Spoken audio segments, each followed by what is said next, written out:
বহু বছৰৰ আগৰ কথা। এখন গাঁৱত এহাল বুঢ়া বুঢ়ীয়ে বাস কৰিছিল। পিছে বুঢ়ী আছিল বৰ খিংখিঙীয়া। কথাই প্ৰতি বুঢ়াক মাথো গালি পাৰি থাকে। হেল্ল', ইমান দিনৰ পৰা কৈ আছো বোলো এই বুঢ়া গাধটোক বেচি দিয়ক। একো কাম নাই যেতিয়া মিছাতে পোহপাল দি থাকে কি লাভ? নাই, এই অমুকীৰ কথা কোনে শুনিব ইয়াত? ঐ, তই বেছি পেক পেকাই নাথাকিবি। এটা সময়ত ইয়াৰ জহতে আমাৰ বিয়া হৈছিল, পাহৰিলি নেকি? কাহিনীৰ আৰম্ভণি হৈছে এই গাধটিক লৈ, যাৰ ওপৰত ভৰসা কৰিয়েই তেওঁলোকৰ জীৱন যাপন চলিছিল। কিন্তু এতিয়া বুঢ়া হৈ অহাৰ বাবে তাকে লৈ দুয়োৰে মাজত কেনা লাগিছে।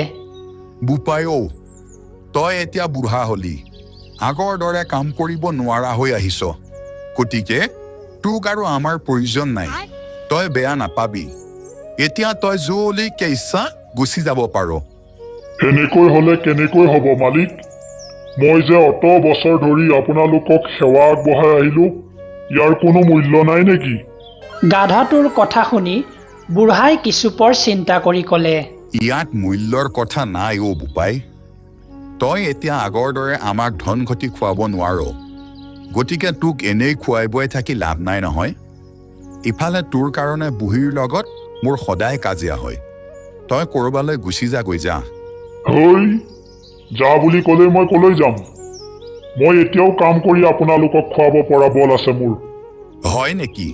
ঠিক আছে, যদি তই হাবিৰ পৰা এটা সিংহ ধৰি আনি দিব পাৰ, তেতিয়াহ'লে মই ভাবিম যে তই এতিয়াও সক্ষম হৈ আছ। তেতিয়া আমি তোক লগত ৰাখিম।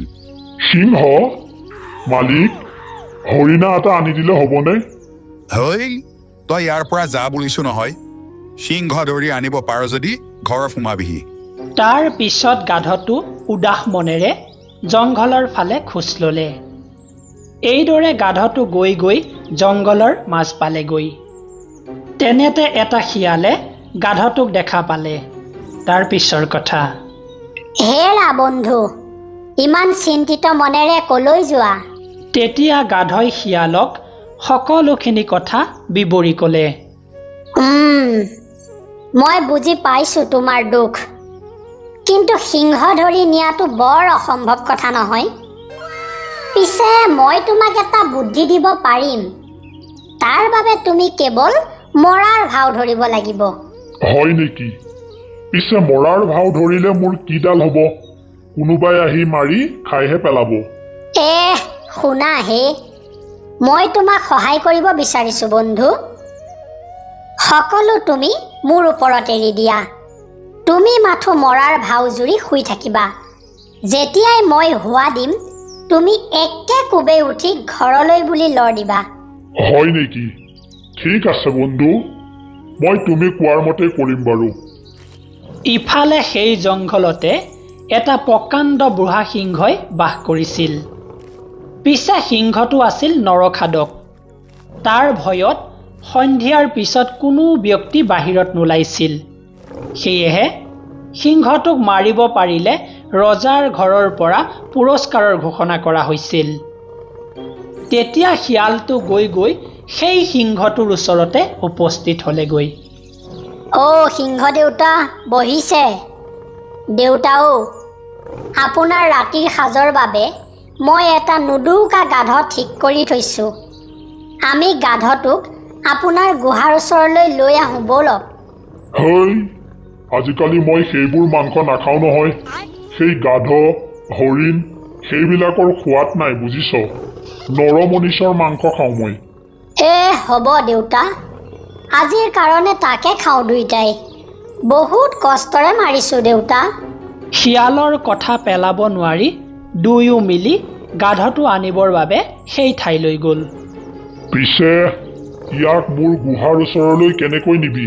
মোৰ দাঁতত আজিকালি ইমান জোৰ নাই। তাৰো উপায় আছে সিংহ দেউতা। মই এডাল ৰছীৰে গাধটোৰ ডিঙিত বান্ধি দিম আৰু ৰছীডালৰ আনটো মোৰ আপোনাৰ ডিঙিত বান্ধি দিম। তাৰপিছত আপুনি গাধটোক চোঁচৰাই লৈ যাব। হয় নেকি? যি কৰ সোনকাল কৰ। মই ৰাতিলৈ মোৰ মনৰ পচন্দৰ চিকাৰ বিচাৰি যাব লাগিব। তাৰ পিছত শিয়ালটোৱে লৰালৰিকৈ এডাল ৰছী আনি শুই থকা গাধটো আৰু সিংহটোৰ ডিঙিত বান্ধি দিলে। তাৰ পিছত অলপ আঁতৰি হোৱা দিবলৈ ধৰিলে। শিয়ালৰ হোৱা শুনা মাত্ৰকে গাধটোৱে উঠি ঘৰৰ ফালে লৰ ধৰিলে। ইফালে সিংহই টলকিবই নোৱাৰিলে। গাধৰ পিছে পিছে সিংহ চুচৰি যাব ধৰিলে। এইদৰেই মাটিত চুচৰি যোৱাৰ ফলত সিংহৰ প্ৰাণবায়ু আধা বাটতে শেষ হ'ল। ইফালে গাধটো চেকুৰি গৈ নিজৰ ঘৰ পালেগৈ। ইফালে গাধটোৱে সিংহটোক চুচৰাই অনা দেখি ওচৰ চুবুৰীয়া সকলো আহি পুহাৰ ঘৰত ভিৰ কৰিলেহি।